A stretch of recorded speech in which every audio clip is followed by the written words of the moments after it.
آنے والا موسم ماہ سیام رمضان المبارک، یہ ہماری زندگی کے اندر یہ نور داخل کرتا ہے کہ میرا اللہ دیکھ رہا ہے۔ کڑکتی دھوپ، برستی گرمی، زبان کانٹا، ہونٹ خشک، گلا خشک، دروازہ مکفل، ٹھنڈا پانی دستیاب، لیکن ایک گھونٹ بھی حلق سے نیچے نہیں اتارتے کہ میرا اللہ دیکھ رہا ہے۔ وضو کرتے بھی احتیاط کرتے ہیں کہ میرا اللہ مجھے دیکھ رہا ہے۔ کرتے ہیں کہ نہیں کرتے؟ یہ نور ملتا ہے کہ نہیں ملتا؟ اس کو پھر جذب کر لینا چاہیے تاکہ یہ زندگی میں چھا جائے، کیونکہ جو رمضان میں دیکھتا ہے وہ غیر رمضان میں بھی دیکھتا ہے۔ اور پھر پانی نہیں پیتے کہ اللہ دیکھ رہا ہے، کھانا نہیں کھاتے اللہ دیکھ رہا ہے، لیکن جب آنکھ بھٹکتی ہے تو اس وقت اللہ نہیں دیکھتا، جب خیال بہکتا ہے تو اس وقت اللہ نہیں دیکھتا۔ رشوت میز کے اوپر سے لے رہے ہوں یا نیچے سے لے رہے ہوں تب نہیں اللہ دیکھ رہا ہوتا، اللہ صرف کھانے اور پینے کو دیکھ رہا ہوتا ہے۔ یہ جو ایک نور آیا ہے اس کو جذب کر لے، پوری زندگی میں پھیلا لے۔ تو اسی لیے رمضان تقوی بانٹتا ہے، روزہ تقوی بانٹتا ہے، زندگی میں نور اور روشنیاں بھر دیتا ہے۔ اقبال نے کہا تھا حب دولت تلف می سازت زکات، زکات حب دولت کو زائل کرتی ہے، جب اللہ کی راہ میں لٹاؤ گے تو اس سے کم بھی نہیں ہوگا۔ میرے حضور نے 3 چیزیں قسم کر کے کہی، حضرت ابو کبشہ الانماری رضی اللہ تعالیٰ عنہ سے مروی ہے۔ میرے حضور نے ارشاد فرمایا اگر کوئی شخص کسی کو معاف کر دیتا ہے تو اس کی عزت کم نہیں ہوگی، میں محمد اللہ کی قسم اٹھاتا ہوں۔ دوسری بات میرے حضور نے فرمائی کہ جو شخص مانگنے لگ جاتا ہے، سوال کا دروازہ کھول لیتا ہے، اللہ اس کے لیے محتاجی کا دروازہ کھول دیتا ہے، اس کی کبھی کمی پوری نہیں ہوتی۔ اور تیسری بات میرے حضور نے قسم کر کے کہی ما نقص مال عبد من صدقہ، کہا میں اللہ کی قسم اٹھا کے کہتا ہوں کہ صدقے سے مال کم نہیں ہوتا، صدقے سے مال گھٹتا نہیں ہے۔ تو ایک تو مال بھی نہیں گھٹے گا، یہ ضمانت کس کی ہے؟ میری نہیں ہے، یہ رسول اللہ کی ضمانت ہے۔ ایک تو مال بھی کم نہیں ہوگا، اور دوسرا یہ ہے کہ حب دولت ختم ہوگی۔ حب دولت تلف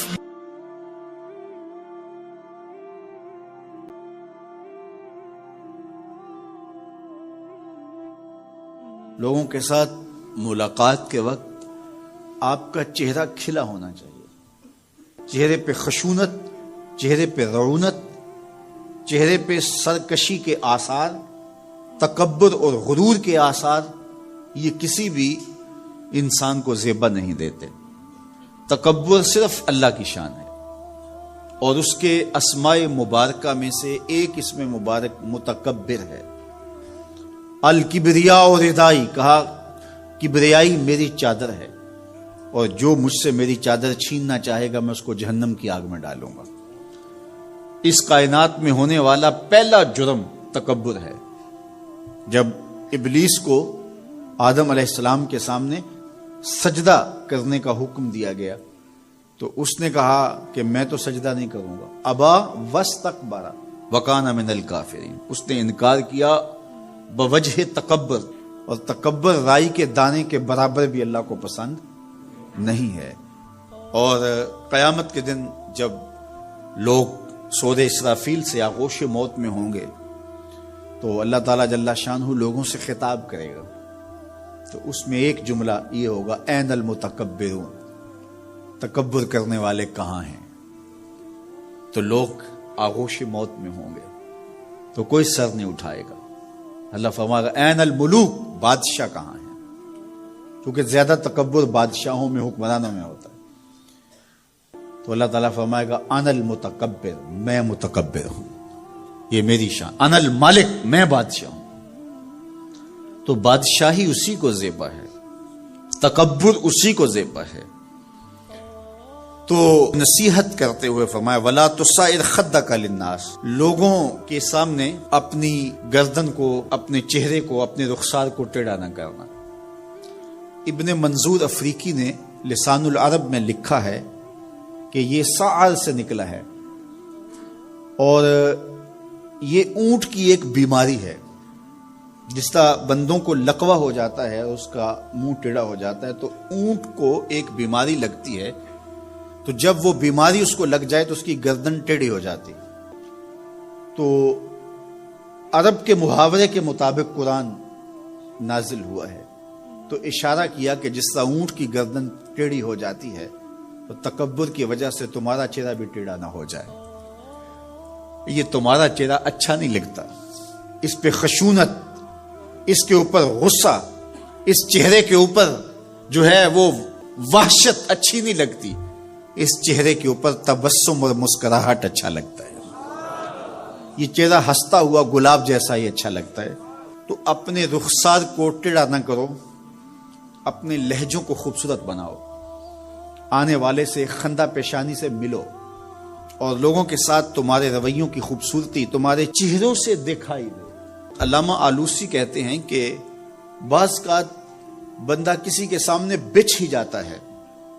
عجز، عاجزی، انکساری یہ انسانی وصف ہونے چاہیے، لیکن کسی کے لیے اس طرح انسان بس جھکتا ہی جائے کہ اس کی عزت نفس بھی باقی نہ رہے اور وہ احساس کمتری میں مبتلا ہو جائے، تو یہ بھی انسان کے لائق نہیں ہے. تو رخسار کو ٹیڑھا کرنے کا جو ہے وہ مفہوم یہ ہے کہ آپ عجز اختیار کریں، لیکن اس عجز کا یہ مفہوم نہ ہو کہ آپ کی عزت نفس مجروح ہو جائے. حکام کے سامنے، شہنشاہوں کے سامنے، بادشاہوں کے سامنے کچھ لوگوں کے رویے اس قدر ہوتے ہیں کہ ان کی غلامانہ ذہنیت ان کے عمل سے، ان کے رویوں سے اور ان کے انداز ملاقات سے ٹپکتی ہے. تو جب آپ کسی سے عجز کے ساتھ، محبت کے ساتھ پیش آتے ہیں تو وہ اپنی جگہ، لیکن اس کے اندر تجاوز ایسا نہ ہو کہ آپ کا رخسار ٹیڑھا ہو جائے. مطلب کیا ہے کہ آپ حد سے نیچے گر جائیں اور اپنی خودی کو بھی بیچ ڈالیں. تو اس سے بھی منع کیا گیا ہے. تو ان دونوں کے درمیان بیلنس رکھیں، تکبر میں بھی مبتلا نہ ہونے پائیں اور احساس کمتری میں اور ایسا عجز جو آپ کی خودداری کو بہا کے لے جائے اس میں بھی مبتلا نہ ہونے پائیں. وقار کے ساتھ، ادب کے ساتھ، محبت کے ساتھ لوگوں کے ساتھ پیش آئیں.